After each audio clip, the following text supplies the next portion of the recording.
జూబ్లీహిల్స్ శాసనసభ ఉప ఎన్నికల సందర్భంగా షేక్పేట్ డివిజన్లో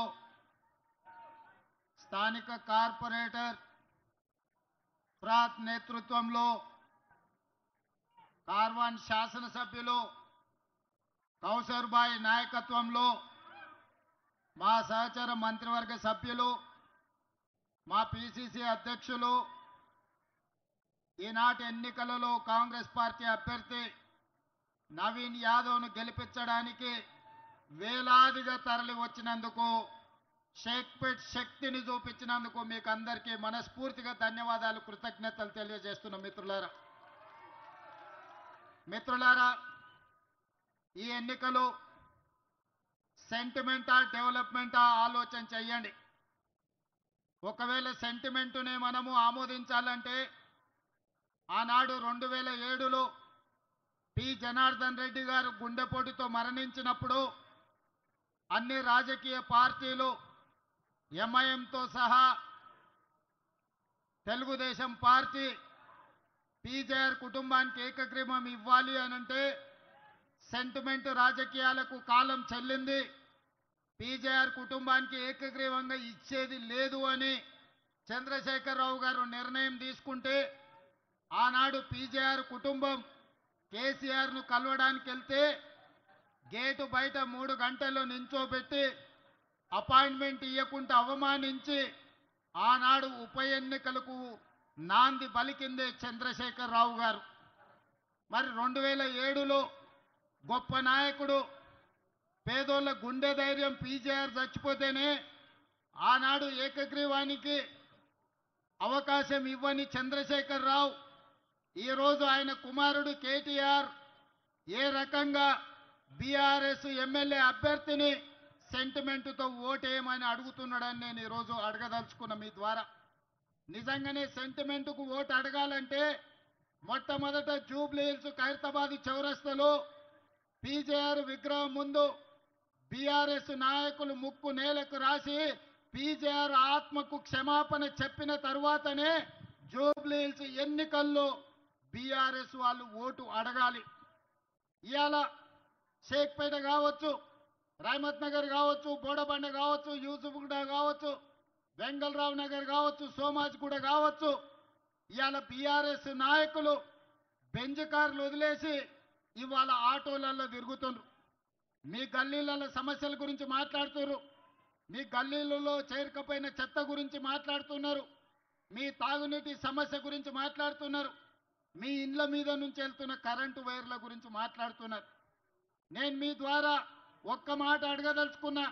2014 నుంచి ఈ జూబ్లీహిల్స్లో 3 సార్లు ఎమ్మెల్యేగా బీఆర్ఎస్ నాయకుడిని గెలిపించిండు కదా, 2 సార్లు కేటీఆర్ మున్సిపల్ మంత్రిగా ముఖ్యమంత్రిగా పనిచేసిండు కదా, 3 సార్లు బీజేపీని నరేంద్ర మోడీని సికింద్రాబాద్ పార్లమెంటు నియోజకవర్గం నుంచి గెలిపించిండు కదా. మరి ఈ సమస్యలకు కారణం బీఆర్ఎస్ బీజేపీ కాదా? ఒక్కసారి ఆలోచన చెయ్యండి.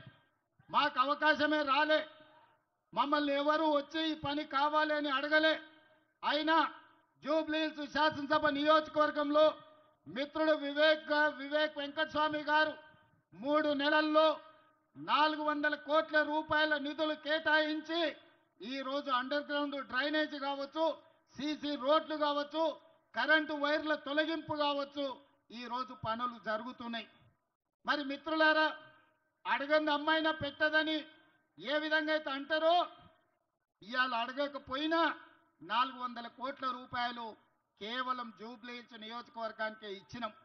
రేపు అడగడానికి మీ తరఫున మాట్లాడడానికి యువకుడైన నవీన్ యాదవ్ని ఇక్కడ ఎమ్మెల్యేగా గెలిపించి పంపిస్తే జూబ్లీహిల్స్ శాసనసభ నియోజకవర్గ సమస్యల్ని పరిష్కరించి మీ అభిమానాన్ని చురగొనే విధంగా నవీన్ యాదవ్ పనిచేస్తాడని నేను ఈరోజు మీకు మాట ఇస్తున్నా. మిత్రులారా, ఇవాళ మా అక్కల్ని మా యువకులని అడుగుతున్నా. 10 ఏళ్లలో చంద్రశేఖరరావు రేషన్ కార్డు అని ఇచ్చిండా? 10 ఏళ్లలో ఎన్నడైనా మీకు సన్నబియ్యం ఇచ్చిండా? 10 ఏళ్లలో 200 యూనిట్లు మీ ఇళ్లలో ఉచిత కరెంట్ ఇచ్చిండా? మా ఆడబిడ్డలకు బస్సుల్లో ఉచిత ప్రయాణం ఇచ్చిండా? మరి ఇవేమి ఇవ్వని బీఆర్ఎస్ నాయకులు ఈ రోజు వచ్చి మీ ఓటు ఎట్లా అడుగుతారని నేను అడుగుతున్నా.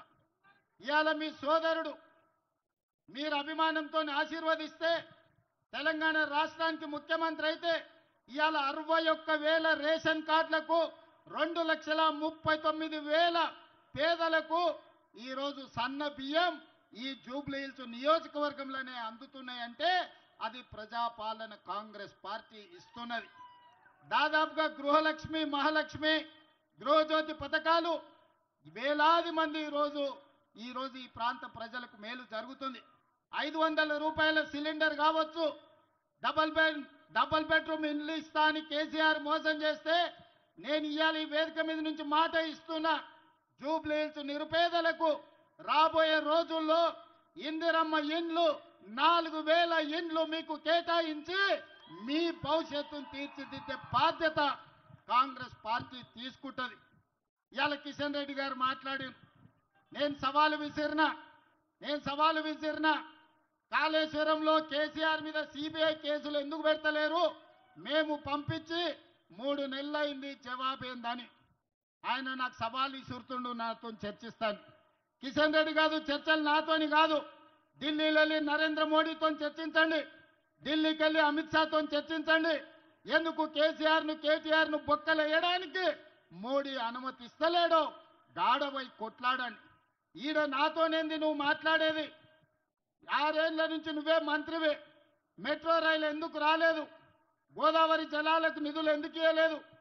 మూసి అభివృద్ధి కోసం నిధులకు ఎందుకు అడ్డం పడుతున్నావు? RRR రింగ్ రోడ్డుకి ఎందుకు అడ్డం పడుతున్నావు? రేడియల్ రోడ్స్కి ఎందుకు అడ్డం పడుతున్నావు? హైదరాబాదు నగర ప్రజలకు చెప్పు. ఇవాళ గుజరాత్లో సబర్మతి రివర్ ఫ్రంట్ కట్టుకోవచ్చు, యూపీలో గంగా నది రివర్ ఫ్రంట్ కట్టుకోవచ్చు, ఢిల్లీలో యమునా నది రివర్ ఫ్రంట్ కట్టుకోవచ్చు. కానీ హైదరాబాదు నగరంలో మూసీ నది రివర్ ఫ్రంట్ ఎందుకు కట్టుకోకూడదు? బీజేపీకో నీతి, ఇవాళ తెలంగాణకి ఇంకొక నీత.